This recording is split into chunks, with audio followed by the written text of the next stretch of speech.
इतिहास अपने अंदर कुछ कहानियां इस प्रकार से समेट कर रखे हुए हैं जो कि वो कहानियां को जानते जानते पूरी हमारी उम्र ख़त्म हो सकती है, पर हम वो कहानी को नहीं समझ सकते। लेकिन वही कहानियों में से कुछ कहानी ऐसे भी होती है जो हमारे लिए बहुत ज़्यादा खासियत होता है।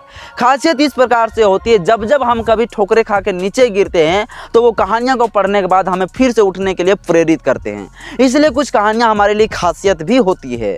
वही कहानियों में से कुछ कहानी ऐसी भी होती है जो कहानी को पढ़ने के बाद, सुनने के बाद, देखने के बाद आप सोच में पढ़ सकते हैं, क्या कभी ऐसा भी हो सकता है क्या? आपको सोचने में मजबूर कर सकता है कुछ कहानियाँ। मैं वैसे ही कहानी आपके बीच में आपको बताने वाला हूँ, एक बाप और एक बेटी की कहानी। जो बेटी अपना स्तनपान जो है अपना बाप के लिए कराते हैं। यानी आप लोग को लगा होगा सुन के कि ये बहुत ही शर्मसार कर देने वाली कहानी है, लेकिन शर्मसार कर देने वाली कहानी नहीं, बल्कि यह दिल दहला देने वाली और इंसानियत की एक बहुत बड़ी कहानी है। आप सोचिएगा कि बेटा बोला बेटी और पिता की कहानी कैसे अच्छा हो सकता है, लेकिन बिल्कुल यही उल्टा है साथियों। ये बहुत ही उल्टा है, यह इंसानियत का एक बहुत बड़ा बयान दे रही है। इस कहानी को आप ध्यान से सुनिए। अगर वीडियो को जरा सा भी अच्छा लगे तो लाइक करिएगा और चैनल को भी सब्सक्राइब कर दीजिएगा और दोस्तों के पास भी शेयर जरूर कर दीजिएगा। इटली एक देश है, उस इटली देश का एक राजधानी है रोम, और रोम का जो है राजा हुआ करता था। वो राजा जो उस क्षेत्र में जो है, इस राजा के क्षेत्र में जो है एक व्यक्ति, एक बूढ़ा व्यक्ति है, किसी प्रकार के कोई गुनाह करते हैं, उस गुनाह के लिए जो है वो राजा जो है उस व्यक्ति को सज़ा दे देते हैं। उस बूढ़ा व्यक्ति की सज़ा ये देते हैं कि यह व्यक्ति को जेल में बंद कर दिया जाए और इस व्यक्ति को जो है, इस बूढ़ा को कोई भी खाना नहीं दिया जाए, यानी भूखे प्यासे मरने का सज़ा सुनाता है वो राजा। अब ये व्यक्ति जैसे ही ये बात जो है उस व्यक्ति के, उस बूढ़े बाप का जैसे ही बेटी को पता चलता है, उसका बेटी का नाम पेरू है, वो पेरू को पिताजी को जो है कुछ सज़ा सुनाया गया है कि भूखे प्यासे मरने, और उसे जेल में बंद कर दिया गया है। जैसे ये बात जो उसका बेटी का है तो वो बेटी जो दौड़ते हुए आते हैं, चिल्लाते हुए आते हैं, रोते हुए आती है और वहाँ पे अपना बाप से मिलने के लिए वो प्रयास करने लगती है, प्रेरित करने लगती है। वो सो करने लगते हैं कि मुझे अपना, बार बार कहने लगती है कि मुझे अपने पिताजी से मिलना है, क्योंकि मेरा पिताजी को जो सज़ा सुनाया गया है, कुछ दिनों के बाद मेरा पिताजी जो है यहाँ इस दुनिया से छोड़ के चले जाएंगे, मुझे अपने पिताजी से मिलना। बार बार वो रिक्वेस्ट करने लगती है। रिक्वेस्ट करने के बाद जो है राजा से आदेश लिया जाता है कि उसका बेटी पेरू आई हुई है और उसका बेटी जो अपना पिताजी से मिलना चाहते हैं, क्योंकि इसका पिताजी कुछ समय के बाद मर जाने वाले रहते हैं साथियों।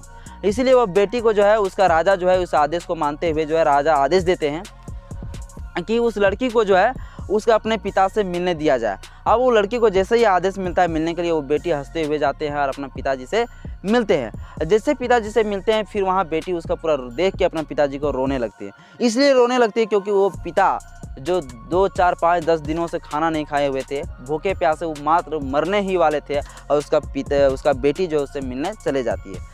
जब ये देखते हैं तो वो देख के मजबूर हो जाते हैं कि आखिर मैं अपना पिता को भूखे प्यासे कैसे मरने दूँ। अच्छा नहीं लगती उसका बेटी को, और वो अपना कमर जो है जेलर साहब की तरफ करके ताकि वो छुप सके, और वह अपना दूध से जो है स्तनपान कराने लगती है, यानी कि वह अपना दूध पिला देती है अपना बेटी अपना बाप को।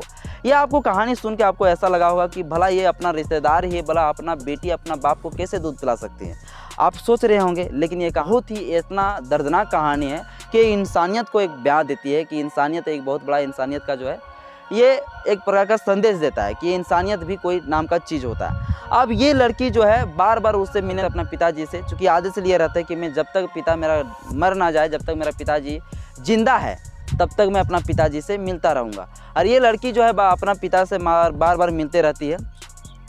ये राजा साहब भी आदेश देते हैं कि इसे मिलने दिया जाए जब तक इसका पिताजी जिंदा है। अब ये लड़की जो है बार बार अपना पिता से मिलने जाती है, और मिलने जाती है तो बार बार जो है अपना स्तनपान कराती है, अपना दूध पिलाती है बार बार।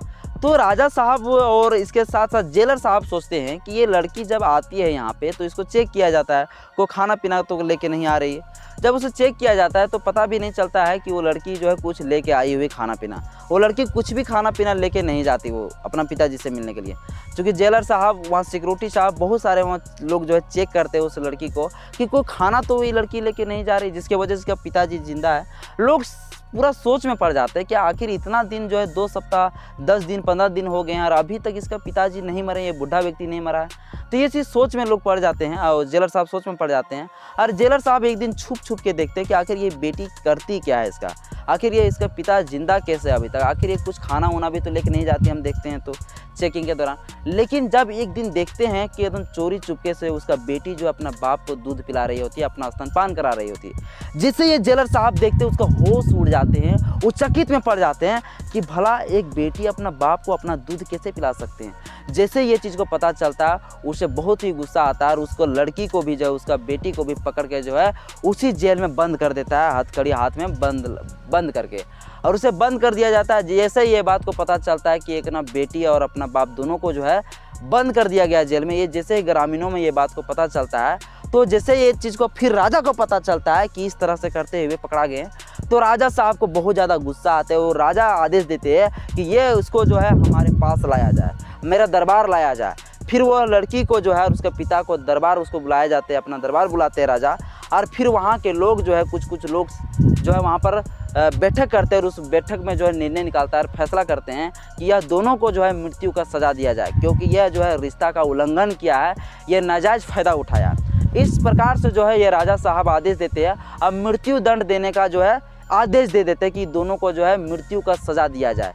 तो मृत्यु का सज़ा देने का जो है पूरी तरह से ऑर्डर पास हो जाते हैं राजा तरफ से। लेकिन वहीं क्षेत्र में से कुछ लोग का ये भी विरोध भी करना शुरू कर देता है। कुछ लोगों का मानना था कि यह जो बेटी किया, अपना बाप को जो है अपना स्तनपान कराएं, जो दूध पिलाएं, ये बिल्कुल गलत ही नहीं किया, बल्कि यह इंसानियत को ज़िंदा रखने के लिए ये चीज़ को किए। अपना बाप और अपना बेटी के रिश्ता को जो ज़िंदा रखने के लिए, इंसानियत को ज़िंदा रखने के लिए बेटी अपना स्तनपान कराई है। तो ये चीज़ को कुछ लोगों का पॉजिटिविटी सोच रहता है, और ये पॉजिटिविटी को सोच की वजह से बहुत लोग जो है जब ये दोनों का मृत्यु दंड देने का सज़ा मिलता है तो लोग विरोध करने लगते हैं कि इसका बाप और बेटी को मृत्यु दंड की सज़ा नहीं मिलना चाहिए, ये कोई गलत नहीं की है, ये अपना बाप को ज़िंदा रखने के लिए, अपना इंसानियत को ज़िंदा रखने के लिए।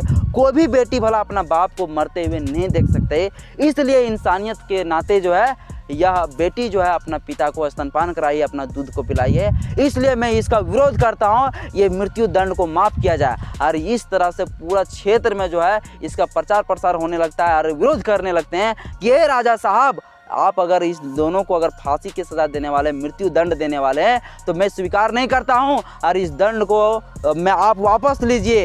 ये इन्होंने कोई भी अपराध नहीं किया है, ये अपना पिता को जो है ज़िंदा रखने के लिए, इंसानियत को कायम रखने के लिए, या अपना बेटी जो अपना कर्तव्य को निभाई है, बल्कि बेटी कोई भी अपराध नहीं किया है। इसलिए इस दोनों का सज़ा को माफ़ किया जाए। और इस प्रकार से पूरा क्षेत्र, पूरा ग्रामीण के लोग विरोध करना शुरू करते हैं, राजा का विरोध में खड़े हो जाते हैं, और अंत में वो राजा को अपना फैसला बदलना पड़ता है और उस राजा को जो है दोनों को जो है मृत्यु दंड माफ़ कर देना पड़ता है। और अंत में ये राजा जो है हार जाते हैं और ये दोनों को जो छोड़ देते हैं और मृत्यु दंड माफ़ कर देते हैं। और मृत्यु दंड कहानी साथियों बड़ा ही दर्दनाक भी आपको लग सकता है, शर्मसार भी लग सकता है, लेकिन ये कहानियत से ये हम लोग सीखने को मिलता है कि सबसे बड़ा रिश्तेदार के साथ साथ इंसानियत भी एक नाम का चीज़ होती है। जहाँ इंसानियत है वहाँ पर सब कुछ है, इंसानियत को कायम रखना चाहिए। इस चीज़ से हम लोग, इस कहानी से हम लोग ये चीज़ सीखने को मिलता है। साथियों, आज की इस वीडियो आपको कैसा लगा कि एक बेटी और एक बाप की कहानी आपको कैसा लगा कि एक बेटी, मजबूर बेटी जो अपना बाप को स्तनपान करा देती है, अपना दूध पिला देती है, क्या ये कहानी आपके लिए शर्मसार लगी, या ये कहानी आपके लिए दर्दनाक लगी, ये कहानी आपको अच्छा लगा, क्या ये कहानी आपके लिए, इंसानियत को कायम रखने के लिए ये कहानी आपके लिए अच्छी लगी? ये मुझे कमेंट बॉक्स में जरूर बताइएगा। यदि जरा सा वीडियो अच्छा लगे लाइक करिएगा, चैनल को सब्सक्राइब कर दिएगा और दोस्तों के पास में शेयर जरूर कर